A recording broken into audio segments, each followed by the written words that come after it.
Tuning in for change. Hello, this is Juliette Bryant on Kindsound Radio. We're here for today's show of Transformative Health, where we're going to be talking about superfoods. And today, joining me, as always, is producer Giles Bryant. Hello everyone, I hope you're all doing really well.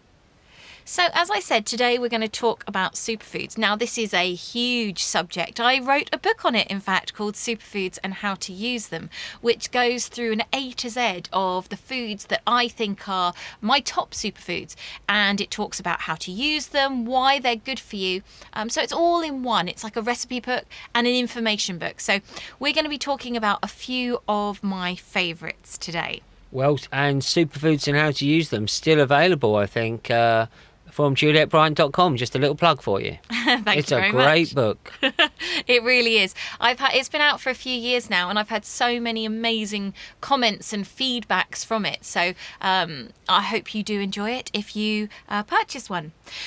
But today we're going to talk about just a few of the superfoods that I really consider to be my top ones, my favourite ones. And the first one is nettles. Now, nettles are an incredible plant. They're actually a wild food, and I do love foraging. I think foraging is something that we should all get into more and more, because nature provides such an incredible bounty all around us. And one of the things that I think is so remarkable about nature and what it does is it provides us the things that we need at the time when we need them. So over in the UK, the weather's changing and it's getting a bit colder. So what is nature providing us? Well, rose hips, very, very high in vitamin C. Sloes, very good as a restorative tonic. So we've got things out there at the moment that are designed to support and bolster the human being for winter. We've just had blackberries and elderberries, and highly antiviral, again high in vitamin C. So things to prepare you for the winter, to prepare you for that transition. And this is what I think is so amazing. And one of the things that you'll get to know more and more as you connect with me on the show is my love for the earth and my love for the majesty that the earth provides us. Following it and connecting to the earth, you'll be able to guide yourself through health and well-being. So, as I said, nettles. An incredible food, and a food that has been a staple in many, many cultures for thousands of years. There's information about the ancient Egyptians using nettles to treat arthritis and back pain. Information about Roman troops. They used to rub the nettles on their skin to keep them warm. Now, I'm glad we have heating nowadays, because that's not something that I fancy doing, rubbing nettles on me to keep warm. But these are some of the documented ways that nettles have been used for years. Nettles have a very, very high concentration of nutrients. So when you look at the leaves, for example, they're very high in vitamin A, vitamin C, vitamin K, as well as lots and lots of the B vitamins. So they're a great all-rounder. They're one of those really nutrient-rich superfoods that we should be incorporating into our diet. Hold on a minute, Juliet. There's the listeners out there are saying, you want me to eat something that's going to sting me. That's exactly right. But I don't want it to sting you, of course not. So what you do with nettles is, obviously when you're picking them, you be very careful, because they do have stings on them. So when you're picking nettle leaves, what you need to make sure of is that you use gloves, or I like to always wear a scarf when I'm foraging, and I use my scarf to pick them off the plants. And then when you blend a nettle into a smoothie or a soup or something like that, the blending takes away the sting. Also, heating it takes away the sting. So you can make a nettle soup, you can have nettle tea. All of these things take the sting away. There was a brilliant Ray Mears show where he gets the nettle and he just literally touches it to the fire. And just that action of touching it to the fire takes the sting away. So as I said, you can blend it, you can juice it, you can make tea, and you can make soup. And all of these things will totally get rid of the sting, so you won't have your mouth swelling up. Phew. The other thing with nettles is it's not just the leaf that is great, but it's also the flower or the seed and the root that is very beneficial. So the seeds are incredible for the adrenals. They're a great energy source, so they help to feed the adrenals. Now, the adrenals are the organs that help to deal with stress. They help to produce adrenaline, so they help you to keep going. So when you give them foods that actually support them, it's a more sustained form of energy. So it helps to reduce stress in the body, and it helps you to have more sustained energy. So that's what the nettle seeds do. Back to the leaves. So the leaves are high in calcium, iron, magnesium, potassium, sodium. There's lots of fats in the seeds as well. So it's an all-round amazing plant to be using. And they're very, very high in antioxidants. And antioxidants are something that basically come into the body and help to prevent free radical damage. So this is something that helps with aging and things like cancer and other harmful diseases. So we want to get these antioxidants into our body. One of the really interesting things about nettles, more and more studies are coming out on its benefits, and there are so many of them. Natural antihistamine, so it may combat your hay fever. It has high anti-inflammatory properties, and this is one of the ways that it can help with hay fever, because it helps to reduce inflammation in the sinus area. But a really exciting and interesting thing for men is that as men get older, their prostates, about 50% of men's prostates enlarge. Now, a lot of the enlarging of their prostates it's not harmful, it's just a natural thing that occurs, but it's irritating and can be painful for men. So what we need to look at is obviously what's causing this and how we can reduce it. Many studies are now showing that taking nettles on a regular basis can help with basically blocking the conversion of testosterone in the body to kind of supercharged testosterone that can cause the prostate to enlarge. So basically, to summarise, nettles can help to reduce the enlargement of prostate for men. And is that the nettle root, Juliette? What part of the nettle is that for the prostate health? That's the leaf and the root. The leaf and the root. Yeah. Right, get it in you, men. Get it in you. Exactly. Dig up those nettles and roast them in the oven and grind them on your dinner. There's lots of studies as well showing the benefit of nettles on blood pressure and also on cholesterol, and helping to really support a healthy heart. So this is another thing that is so important when heart disease is one of the top killers in society. So consuming nettles on a regular basis helps to keep the heart healthy, keep your cholesterol levels in a good space, and helps to treat high blood pressure, which is another thing that is very prevalent in today's society. It certainly is. Just a quick story, Juliette, about nettles. We have a family friend called Rosalie, and Rosalie moved to a house and it had a bank filled with nettles, and she suffered from terrible rheumatism. And anyway, she had to get down into the bank because her husband had unfortunately passed away some years before. And she'd go into the bank and hack at these nettles and would get regularly stung. And she found that within several weeks, her rheumatism had completely disappeared. Wow. However, studies say that nettles have no benefit whatsoever to rheumatism. Well, you go telling that to Rosalie. That's an interesting one, because my old neighbour many years ago was an ex-farmer. She was in her 80s and she had rheumatoid arthritis in her hands, and she used to go out and use the nettles on her hands, and she said it was the only thing that gave her relief. So that was the sting. She would sting herself. She would sting herself with the nettles, yeah. And she said that was the only thing that gave her relief. You know, you've got to try these things. I think if you're in pain, it's worth a go. It's not going to harm you long term. Obviously, nettles do sting and give you a little bit of a buzz. But they say that if you do get stung, then it does help to prevent these things. So the other thing with nettles is they're very good for the liver. So they help protect the liver against damage from toxins and heavy metals and inflammation. And most of our livers, I think, in today's society are severely overworked, I think is a good term for that. So supporting your liver is a nice thing to do. We should love all of our organs, shouldn't we? We should try and support them all with the hard work they're doing, because we can't see them and we don't realise the job that they're doing all the time. It's just our bodies are constantly working, even when we sleep. It's incredible when you think about the majesty of the human body, and I feel very lucky and blessed to be in this body. And I think honouring our bodies is a really important thing, and not just constantly moaning when it's not working properly or when maybe it's a little bit sore. Yeah, I what comes to my mind, Juliette, is the Joni Mitchell song. Don't it always seem to go that you don't know what you've got till it's gone. Well, you don't want your liver to go. Oh gosh, you certainly Or, don't. No. No. Your spleen or something.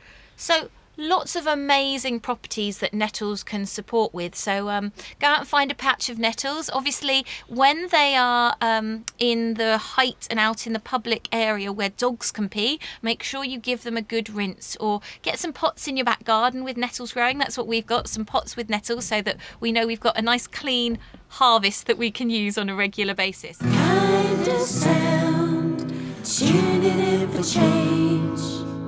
You make sure with nettles that you don't eat the leaves once it starts to flower. So that's a really good thing to be aware of. So that is my first superfood. So just the other thing about nettles is about, you don't want to eat old nettles, do you? No. You want them when they're young and fresh, when they're vibrant, when their sting is the most potent.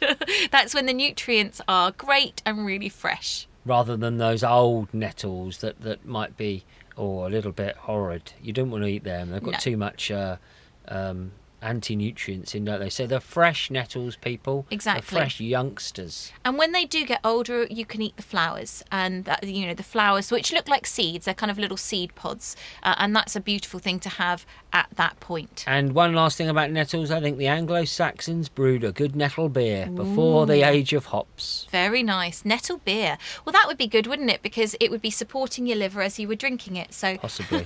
Yep. And back in the day, of course, the water wasn't often that clean. So No. beer was a cleaner option, so they say. Well, fermenting, when that fermentation process is an amazing thing and creates a lot of great nutrients as well when you ferment things. And Julia, I also, things like nettles and hemp, of course, they used the fibres as well, didn't they? It wasn't just the nutrients. They were also using these fantastic plants in ways to make, but I don't think I'd like any nettle pants.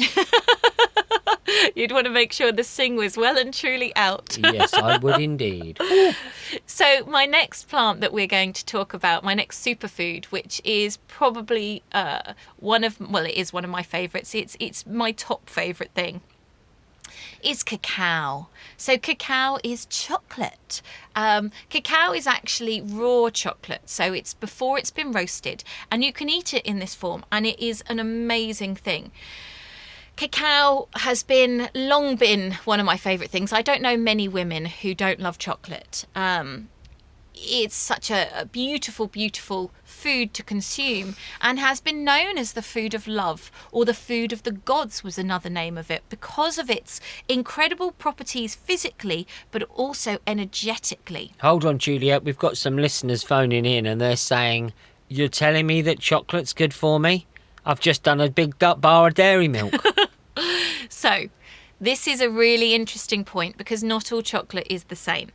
When you get the cacao tree, the theobromine tree, this tree produces beautiful pods, and inside that pod is a lovely white fruit that tastes like a mixture of mangoes and lychees, and that surrounds the beautiful little nuts that are in the centre, and these are the cacao nuts.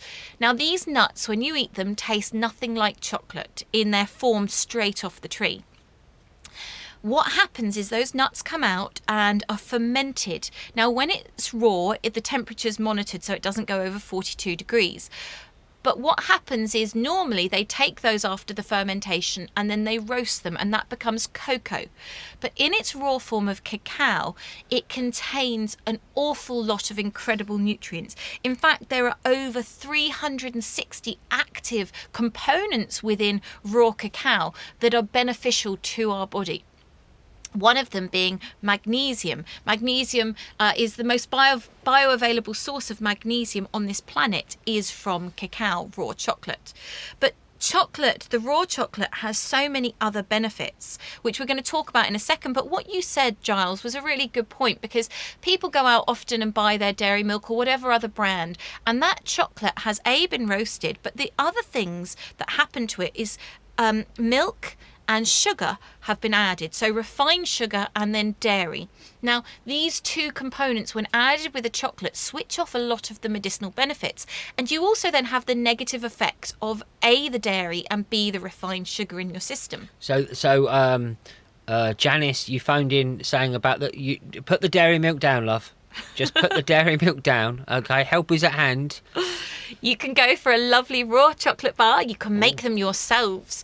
This was one of the first workshops that I started running when I got into running my own workshops, was teaching people how to make chocolate, because I realised that it's like that thing, you can feed a man a fish, but when you teach him how to fish, that's the most empowering thing. So when we can teach ourselves how to make delicious and healthy chocolate, this really can transform your world. I know it certainly has transformed my world. Just for the vegans out there, she was using a metaphor about feeding fish there, which is... So making your own chocolate is a very blissful experience, and one that should be done by everyone. You can teach your kids. It's great fun making raw chocolate with your kids, and you know it's a healthy thing for them to have. So why is raw chocolate good for you? Why is it one of my top superfoods? Well, as I said, magnesium has got to be one of the key things for the physical body. And in last week's show, we talked about some of the benefits of magnesium. So you can check out that on the podcast, listen again to why magnesium is so good. But cacao also works because it helps to boost serotonin levels in the body through the presence of something called anandamide. Now, anandamide is a bliss chemical which makes you feel good. And the anandamide in the body helps to produce the serotonin, which again is really important for the balance of our moods and our emotions within our being. Is this one of the reasons, Juliette, that the women are reaching for it at the, quote, time of the month? Is it for the because they need to feel the bliss, to balance their hormones? Is it with this? Well, that's a great question, and I think that actually works in a few different ways. Right. It works because of that, yes, but also because of the magnesium content in the chocolate. Because women through menstruation use up a lot of magnesium specifically. And iron Exactly, and the cacao has that in it. So it's a mixture of the feel-good factor from the anandamide, the bliss molecule being released, but it's also the anti-inflammatories helping to ease the pain, the magnesium in there. So it's supporting in a whole host of different ways. And it's actually a really important nutrient for women as food to have around that time of the month to support their health and well-being. A nice raw chocolate smoothie, oh, bliss, absolute bliss. Yes, and you can have also, of course, in different forms, can't you? Yeah. Like a delicious hot chocolate drink to get you going. Exactly. So little plug there for Juliette's new product, Awaken. So I've got a lovely hot chocolate which is made with raw cacao, no refined sugar, also has CBD and medicinal mushrooms. We're going to be talking about the medicinal mushroom in a minute. So jump the gun. It's an amazing combination of things. But yes, you can have raw chocolate in lots of forms. So as I said, you can make chocolate. You can have a chocolate smoothie made with, I like doing it with avocado, banana, some hemp seeds, cashew nuts, potentially dates, some super greens and cacao. And that is a beautiful thing to have, really enriching and good for you. And also, Juliette, one of the other things is your raw chocolate brownies. Oh yeah. Featured, of course, in your Divine Desserts book. And how many people have had those brownies and gone, oh wow, this just tastes amazing, and then you say, and it's not cooked, it's actually a raw chocolate brownie. Yeah, I mean, even that in itself. So what a versatile ingredient. Oh goodness, the food of the gods, as you say. It What's is. The Aztecs called it? The food of the gods. And it's been shown that cacao is really rich in polyphenols, which have been shown to have significant effect on the heart, improving cholesterol levels and supporting a healthy heart. So cacao is very, very important for heart functions, reducing high blood pressure. Lots of studies now showing that it might be good to prevent strokes as well. A tablespoon a day. There was a study done with 157,000 people, and it showed that when they consumed a tablespoon of cacao a day, it significantly reduced their risks of heart disease, stroke, and death. That's incredible. Yeah, absolutely. I've just had an idea. Of course, we're broadcasting on the Kinda network here, Kinda Sounds, and connecting to all of the wonderful Kinda projects that go on all over the world. I've just thought of another one. How about, we've got the Kinda Village in Wales, how about we could establish somewhere in the tropics, a cacao growing area Kinda Sound could get involved in, and we could create a chocolate bar, a Kinda bar. Oh, I love it. A Kinda bar. I just wanted to throw that out there. I love it. Just I'm up for going out and helping with creating the chocolate bar. Of course, we do have friends who grow cacao, don't we, in India? Yes. Friends of ours. We had an amazing experience at Tanchika Spice Farm, which is in South Goa. It's an organic spice farm. Beautiful farm, beautiful people there. And we actually got to taste raw cacao straight off the tree. Oh. And it was such an incredible energetically heart-opening experience. It was beyond magical. Yes, absolutely. Really was. Beyond magical. What a wonderful plant. So, so maybe one day we'll have another Kinda village.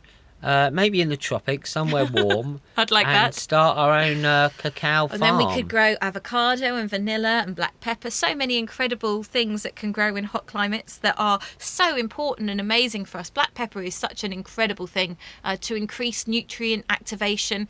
But I'm diverging. So. Oh, sorry. We'll get back to Blighty with our nettles, shall we? And stinging ourselves like the Romans. Sorry, I'll come out the tropics. So my third superfood for today. So we've had nettles, we've had cacao. The third one has got to be reishi mushrooms. I love mushrooms. I think I must have been a mushroom in a past life. She's not talking, everyone, about the quote magic mushrooms, no, but or these even are the magic in a different way. Oh, or even the mushrooms that are in our fridge. Now, this is a different type of reishi mushroom. So the reishi mushroom is a type of bracket fungus, and that means it grows on the trees. It kind of looks like a flying saucer coming out of the tree, and it's very hard and woody, so you can't just eat it. You have to cook it for the nutrients to come out, or extract the nutrients with alcohol. So that's the way you work with it, so you wouldn't just go and munch on it. Yeah, okay. Now you can find reishi mushrooms in different forms all over the world. They're called Ganoderma. Now the Ganodermas in this country, you have what's known as an artist bracket, and this is a type of Ganoderma that has been here for a very long time, and I'm sure that the ancient druids were using the Ganodermas to support their health and their well-being. Now the common reishi that we know of is red reishi.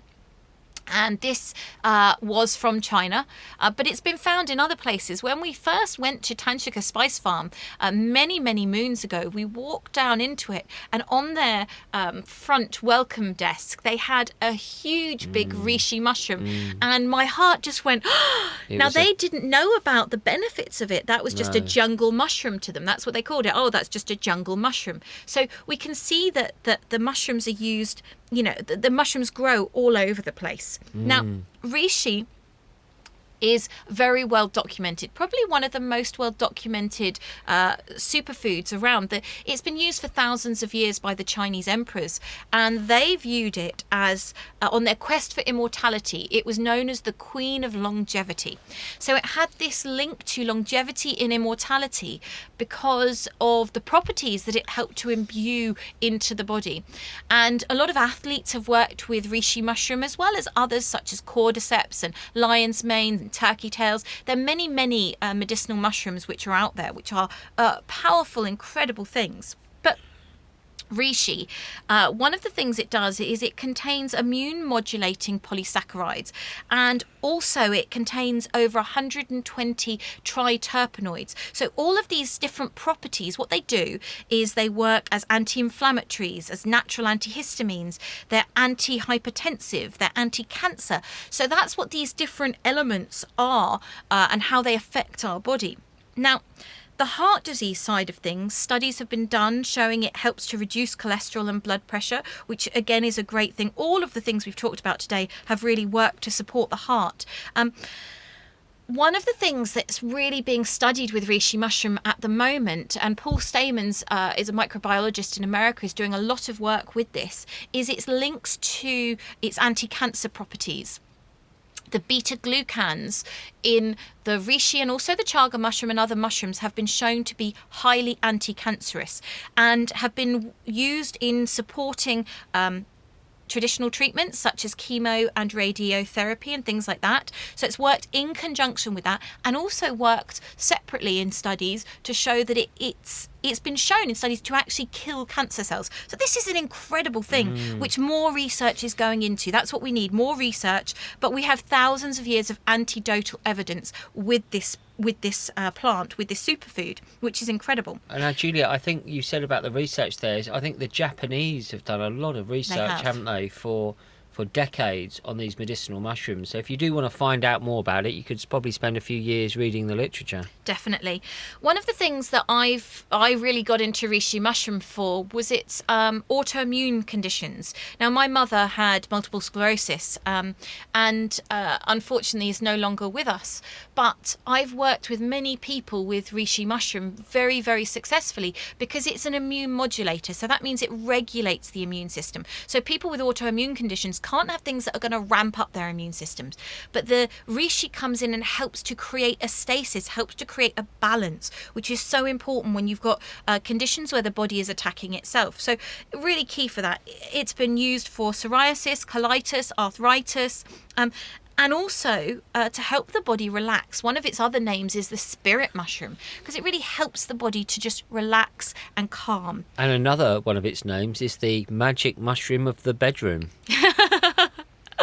So, yep, that's it. All of the medicinal mushrooms help because one of the things they do is they support the adrenals to calm down.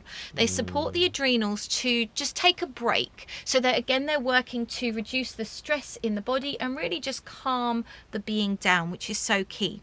They have high abilities to protect the liver and normalize liver enzymes. So this is a really important thing.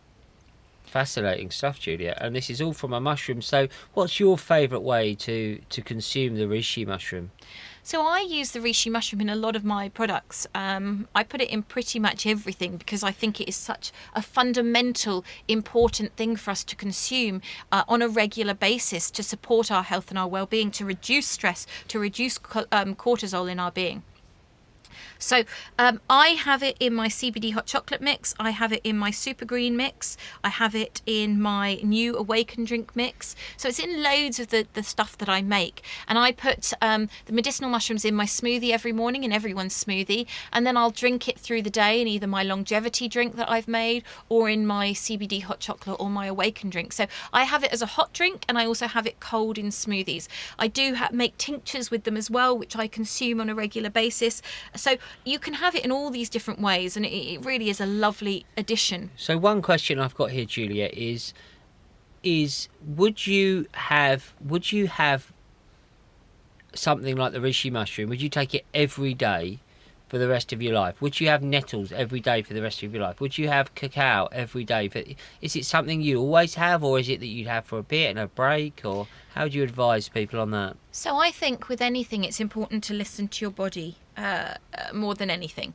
But for me, the reishi is something I feel you can have all the time, just as a general support. Cacao, I think that you can, but it's good to also have little breaks. You don't want to overdo your system with anything. Balance is the key. Yep. You know, when I first came across raw chocolate, I was so enamored with it that I ate far too much of it, and I had to pull back. We have to be in balance with things. That's the most important thing. Yeah. Nettles, again, it's something I feel that you can have all the time, just as that general nutrients to come in and really support your health and well-being. Yeah. But one of the things that I notice is sometimes we forget to take things. Sometimes we forget to put something in a smoothie. So if we do, then this is your body's signal that we don't want it so much. So I hope you've enjoyed all this information. If you want more, please do check out my website, juliettebryant.com, and I look forward to seeing you next week. Transformative